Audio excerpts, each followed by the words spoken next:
Hello everyone, जय हिंद, नमस्कार, welcome you all to mission competition. आप सभी का स्वागत है। सबसे पहले आप सभी को राधे राधे, जय श्री राम।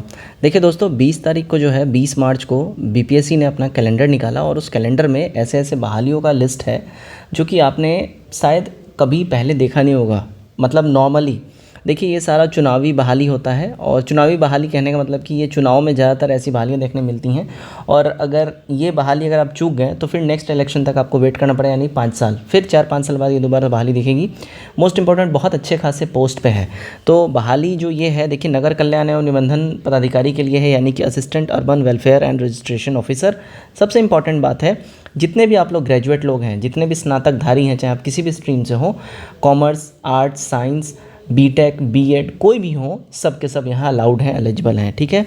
मोस्ट इंपॉर्टेंट, आप सिर्फ एक ऑब्जेक्टिव एग्जामिनेशन देके आप इसमें अधिकारी बन सकते हैं। इसमें आपको ऐसा कोई बड़ा भारी भरकम काम नहीं करना है। तो आपका सिर्फ एक दिन चाहिए। आपका वो एक दिन अगर अच्छा है, आपके ऊपर माँ सरस्वती का आशीर्वाद है, तो फिर बल्ले बल्ले है, राधे राधे है। ठीक है। मोस्ट इंपॉर्टेंट, इसको जो एग्ज़ामिनेशन लेगी वो होगी बीपीएससी, जो इसकी एजेंसी एग्ज़ामिनेशन लेगी। तो बीपीएससी पे आप ट्रस्ट कर सकते हैं और काफ़ी रेप्यूटेड एजेंसी है। रिसेंट टाइम्स में बहुत कुछ इसके साथ घटित हुआ है, बट पास्ट ट्रैक देख के अगर आप लोग अगर इसके साथ कहें तो हाँ, रेप्यूटेड एजेंसी है। और सबसे इंपॉर्टेंट चीज़ है, क्वेश्चन पेपर मिलेगा, आंसर की मिलेगा, बिल्कुल पार्शल रहेगा सब कुछ। चलिए, तो चैनल पर पहली बार आए हैं, सब्सक्राइब कर लीजिए, वीडियो ज़्यादा अपने दोस्तों में शेयर करिए ताकि ये न्यूज़ सब तक पहुंच सके। चलिए वीडियो स्टार्ट करते हैं।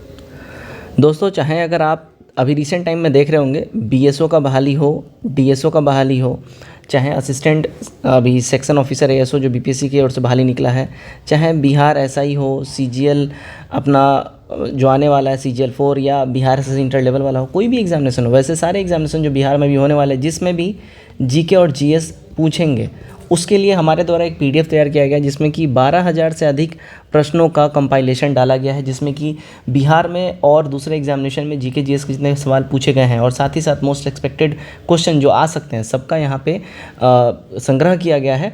पीडीएफ जो आपका वन लाइनर फॉर्मेट रहेगा ताकि आपको पढ़ने में आसान हो सके और कंटेंट आप आसानी से पढ़ सके पूरा पूरा। प्राइस केवल 149 रुपीज़ रखा गया है।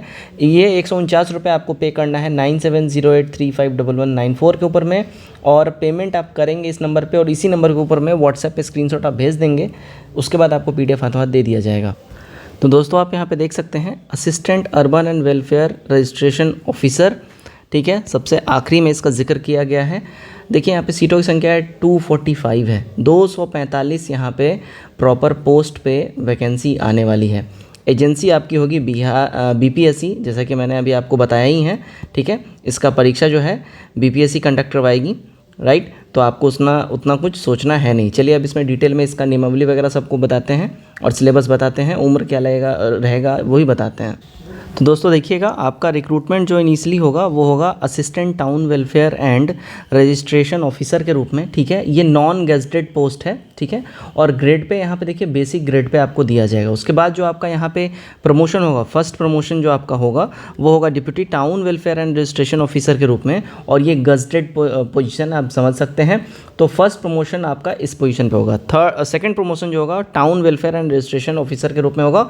ये भी गेजेटेड पोस्ट है और ये सेकंड लेवल का प्रमोशन आपको यहाँ पे ऑफर किया जाएगा। ठीक है, अब डिटेल में देखते हैं हम लोग क्या इसका कैसा सब कुछ एज वगैरह रहेगा। तो देखिएगा, ये बिहार सरकार द्वारा बिहार गजट में असाधारण अंक के तहत ये निकाला गया था। काफ़ी इंपॉर्टेंट है, बिहार सरकार का ये प्रमुख दस्तावेज होता है, बिहार सरकार द्वारा प्रकाशित। ठीक है, अब यहाँ डिटेल में हम लोग देखते हैं। देखिए, संक्षिप्त नाम एवं विस्तार, यह नियमावली बिहार नगर कल्याण एवं निबंधन संवर्ग नियमावली 2021 कही जाएगी। इसका विस्तार संपूर्ण बिहार राज्य में होगा। आयोग से अभिप्रेत है बिहार लोक सेवा आयोग। आपने देख लिया, यानी ये बीपीएससी को प्रॉपर पॉइंट आउट करके बोला जा रहा है, अथवा ऐसा अन्य कोई भी प्राधिकार जिसे सरकार समय समय पर अभिहित करे। यानी सरकार अगर बीपीएससी के अलावा कोई दूसरा भी एजेंसी हायर करती है तो उसके लिए भी नियमावली यही होगा, कुछ चेंज इसमें नहीं रहेगा, राइट। अब यहाँ पे देखिएगा, आपका जो एज यहाँ पे बोला जा रहा है। ठीक है, तो यहाँ पे क्या बोला जा रहा है, अब बात करते हैं देखिए एज की, ठीक है। तो भर्ती देखिए, इस संवर्ग में नियुक्ति मूल कोटि के पदों पर होगी। मूल कोटि की रिक्तियाँ आयोग की अनुशंसा पर सीधी भर्ती से भरी जाएंगी, ठीक है। आयोग जैसा भी अनुशंसा करती है। यहाँ भी देखिएगा संवर्ग की संरचना कैसे रहेगी, यहाँ डिटेल में हिंदी में दे दिया गया है। तो ये अराजपत्रित है, नॉन गजटेड है, ठीक है, यानी कि सहायक नगर कल्याण एवं निबंधन पदाधिकारी अराजपत्रित है ये, और ये मूल कोटि है, बेसिक यहाँ पे ग्रेड पे रहेगा आपका।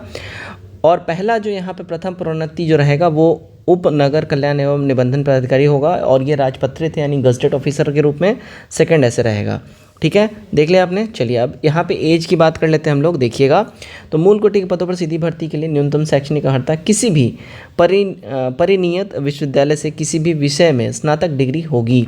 साफ साफ यहाँ बोल दिया गया, यानी कि भारत में किसी भी रिकग्नाइज्ड यूनिवर्सिटी से जिसको भारत सरकार द्वारा मान्यता प्राप्त हो, अगर वहाँ से आपने ग्रेजुएशन किया हुआ है तो यू आर एलिजिबल। यहाँ पे कोई भी पर्टिकुलर डिग्री का क्राइटेरिया नहीं रखा गया है। मूल कोटि के पदों पर सीधी भर्ती के लिए विषय एवं पाठ्यक्रम नियमावली के साथ साथ संलग्न सूची 1 को अनुसार रहेगा, ठीक है।